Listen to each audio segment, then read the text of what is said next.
Margaret Vogel, Vogel, Lamar, Indiana. Okay. And where did you live in 1937? In Lamar, at Lamar, on a farm. Okay. How did I guess, first of all, how did the 1937 flood affect you?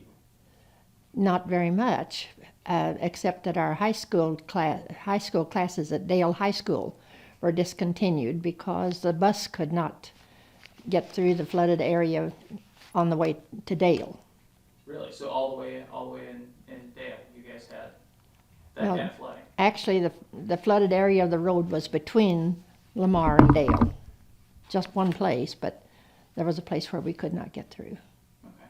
Now you heard about what was going on in Evansville and the issues there. How can you talk a little bit about that and just what you were reading in the paper and seeing? Well, I just remember that it rained day after day after day in January, and that the water kept getting higher, they talked about, and eventually we started seeing some at the little town of Lamar turned out to be isolated by flood water. Never had seen anything like that before.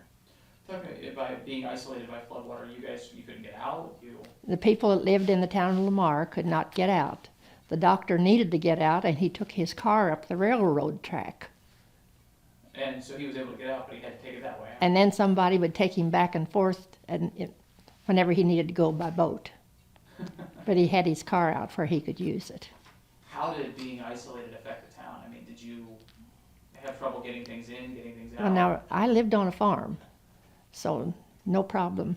I really don't know. We didn't have to depend too much on a grocery store. That makes sense. Talk to me about the weather that January. You said it rained a lot. Can you just kind of expand on that a little bit? How much, I don't remember how much. But it was constantly raining? It rained a lot, but it was for a long time, and I don't remember that it was that every day, but I just remember lots and lots of rain in January. You kept a scrapbook, you said, about I did. I cut everything out. School wasn't in session, and I cut everything out to the newspaper and kept a scrapbook of it, which later has disintegrated. Talk to me about what some of the more interesting things that you saw in the paper were about the flood and the kind of things you were clipping. Well, I remember, I believe Highway 41 was closed farther north. At least there was water around. I was amazed at how far north it went, but I don't remember the name of the town now. I actually learned as much about the flood then when I went to Mount Vernon to live in 1944, which was 7 years later. And that town they called it High and Dry, and the city itself had very little flooding. And it was a place where the boats would come in and bring refugees in. And I know that our church had refugees housed in it. I heard a lot about that. Do you, over the years, how much has the 37 flood been sort of a benchmark for people in this area in terms of major events? Oh, there's hardly anybody that doesn't remember the 1937 flood. And you mean before and after the flood? Mm-hmm. Undoubtedly, we don't talk about that as much now, but I don't feel like.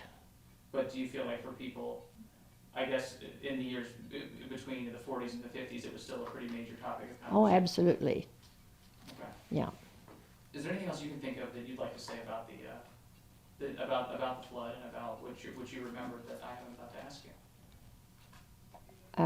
They had, in Mount Vernon, I've heard about how they even had a hospital unit up where they could take care of people. And we could get to Mount Vernon. I mean, they could get to Evansville, I believe. Now, when we were living on the farm, one of the things I do remember is that we had lots and lots of eggs. That was one of the things that they produced on our farm. And it got to the place where we had shipped some of them, but it was hard to do that.